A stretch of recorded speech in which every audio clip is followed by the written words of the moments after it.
So friends, welcome to the channel of A plus law academy. I hope सभी लोग बहुत अच्छे होंगे। देखो, अभी आंसर की हम सभी लोगों ने देख लिया है। आंसर की में कुछ ऑब्जेक्शंस हैं और जो ऑब्जेक्शंस अभी तक हमारे पास आए हैं, आइडेंटिफाई हुए हैं, वो उन ऑब्जेक्शंस के ऊपर मैं आपके साथ बात कर रहा हूँ। काफ़ी सारे कैंडिडेट्स कह रहे हैं कि सर एक बार ऑब्जेक्शंस पे क्लेरिफिकेशन आ जाए। तो देखो, एक तो हमारा सिविल लॉ 1 का ये सवाल है that consider the following pairs regarding the legal terms and their consequences corresponding section under the CPC.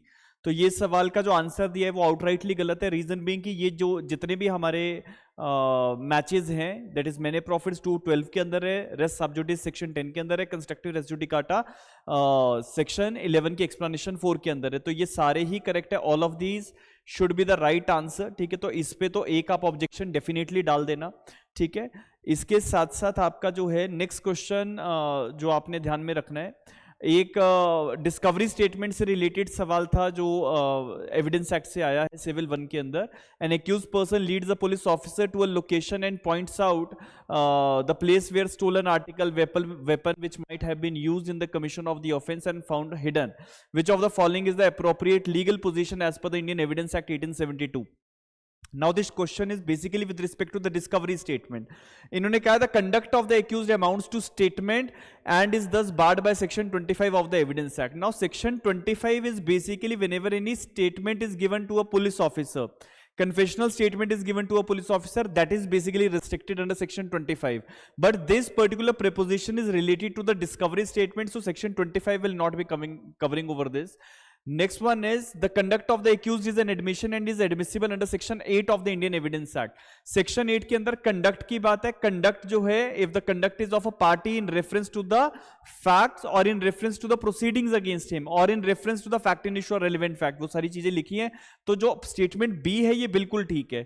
So option number C, A और B are correct, ये गलत है, और neither A और B are correct, ये भी गलत है। So the right answer as per me will be option number B. सो इसका पूरा एनालिसिस मैंने यहां पे करके दिया है।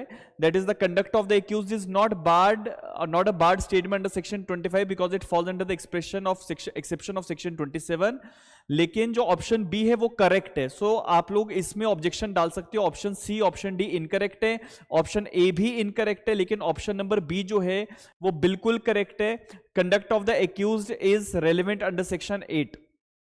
ठीक है, और भी जो इसमें क्वेश्चंस हैं उन पे बात करते हैं। नेक्स्ट जो क्वेश्चन आपका सिविल लॉ से आ रहा है, एक सेक्शन 106 से रिलेटेड इलस्ट्रेशन है। X went to purchase 2 railway ticket for himself and his wife.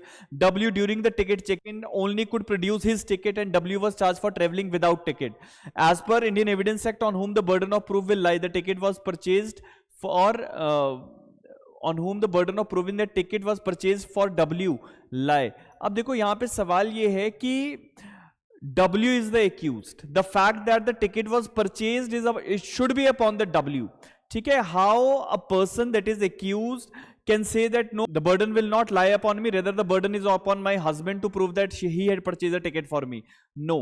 ठीक है, तो इसका जो राइट आंसर है वो ऑप्शन नंबर बी ही होगा, डब्ल्यू ही होना चाहिए, बिकॉज 106 क्लियरली कहता है। अगर आप 106 देखें तो उसमें क्लियरली लिखा हुआ है that whenever any fact is specially with in the knowledge of any person the burden of proving that fact lies upon him. So W को ही प्रूव करना पड़ेगा ना कि उसके पास टिकट थी। ठीक है, अगर वो ये प्रूव कर देती है कि टिकट थी तो ऑटोमेटिकली ये प्रूव हो जाएगा कि टिकट परचेज की थी। इसके बाद नेक्स्ट जो क्वेश्चन है ये सीपीसी का, under CPC 1908 with reference to the execution of decree consider the following statement with respect to the judgment debtor. इस सवाल में जो फर्स्ट स्टेटमेंट था, इस property can be attached and sold, बिल्कुल ठीक था। Judgment debtor other than women may be arrested, लेकिन ये स्टेटमेंट पार्शियली करेक्ट है, पार्शियली इनकरेक्ट है। रीजन बीइंग कि वुमेन जर्नली अरेस्ट हो सकती है एग्जीक्यूशन प्रोसीडिंग्स के दौरान, लेकिन अगर मनी डिक्री है तो मनी डिक्री के केसेस में अरेस्ट नहीं होगा। तो partially it is true, tools of artisans can not be attached. तो ये जो स्टेटमेंट 2 है ये पार्टली इनकरेक्ट है। सो जो मोस्ट अप्रोप्रिएट आंसर होना चाहिए वो बी होना चाहिए, that is 1 and 3 are correct. ठीक है, इसके बाद आपका जो है सिविल लॉ 2 में कुछ क्वेश्चंस हैं। एक तो लिमिटेशन एक्ट से रिलेटेड सवाल था, लाइबल से रिलेटेड। इसका जो आंसर है एज पर आर्टिकल नंबर 75 आपका जो है it should be within 1 year from the date when the libel is publish. तो option D should be the right answer. Answer के में I think option number B दिया गया है। हाँ, ऑप्शन नंबर बी दिया गया है तो वो गलत है। Option number D should be the right answer. और क्रिमिनल लॉ में पॉक्सो से रिलेटेड एक सवाल था अबेटमेंट और अटेम्प्ट को लेके, उसमें 2 सेक्शंस उन्होंने मेंशन किए हैं, सेक्शन 17, 15, 16, 18, ये जो 4 ऑप्शन, इसमें से 2 ऑप्शन सही बन रहे हैं, तो ये क्वेश्चन स्क्रैप होना चाहिए। आप लोग लिख देना इसमें कि this question is to be scrapped, ठीक है। तो these are the general objections जो अभी तक हमारी नॉलेज में आए हैं, ठीक है। आई थॉट कि इसमें आपके साथ छोटा सा एक डिस्कशन कर लिया जाए ताकि आपको एक क्लेरिफिकेशन मिल जाए कि इन सवालों में तो डेफिनेटली आप लोग ऑब्जेक्शन रेज कर ही देना, ठीक है। रिमेनिंग और भी जितने भी आप लोगों को लगता है कि क्वेश्चन ऑब्जेक्शनेबल हैं, ठीक है, if you are having credible proof of that, तो उस प्रूफ को अटैच करके you people can raise the objection in the HP Public Service Commission. एक और बच्चे कुछ बात मेरे से पूछ रहे थे कि अगर कोई भी चेंज होता है तो क्या उसी पर्टिकुलर कैंडिडेट को बेनिफिट मिलेगा? नहीं, अगर रिवाइज्ड स्कीम में चेंज होता है तो सभी को बेनिफिट मिलता है, कोई क्वेश्चन स्क्रैप होता है तो सभी को बेनिफिट मिलता है, ठीक है। तो उसका ध्यान रखना। बाकी रेस्ट मेंस के पर्सपेक्टिव से मैंने आपको पहले ही बता दिया है कि कट ऑफ जो है वो अराउंड 112 के आसपास कहीं रहेगा, 112 111 के आसपास कहीं रहेगा।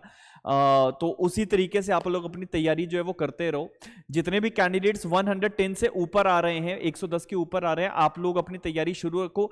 जितने भी कैंडिडेट्स का स्कोर 114 से ऊपर है, 114 से ऊपर आ रहा है, आप लोग बेसिकली ज्यादा बिल्कुल कंफर्टेबल जोन में रह के जो है वो तैयारी करना शुरू कर दो। तो ये एक जनरल एक प्रेडिक्शन है as far as the Himachal Pradesh judicial service exam prelims is concern. मैंने बहुत सारे लोगों से जो स्कोर्स मंगवाए हैं उसके बेसिस पे यही इवैल्यूएशन आ रहा है कि 121 से 120 से 125 के बीच में बहुत ज्यादा कैंडिडेट्स नहीं है, लिमिटेड कैंडिडेट्स हैं, लेकिन ज्यादातर कैंडिडेट्स हमारे जो है 112 या 115 से, अगर मैं कहूं 115 से 120 की रेंज में आ रहे हैं, और फिर 112 से 115 की रेंज में आ रहे हैं। तो इसी में 112 से 115 की रेंज में कहीं ना कहीं कट ऑफ जाने की संभावना है। बाकी तो देखो 15 तारीख को क्लियर होगा, लेकिन जितने भी लोग 110 111 के ऊपर है, आप लोग अपनी प्रिपरेशंस कैरी ऑन करेंगे। थैंक यू सो मच, मिलेंगे किसी नई वीडियो में, तब तक के लिए बहुत बहुत धन्यवाद।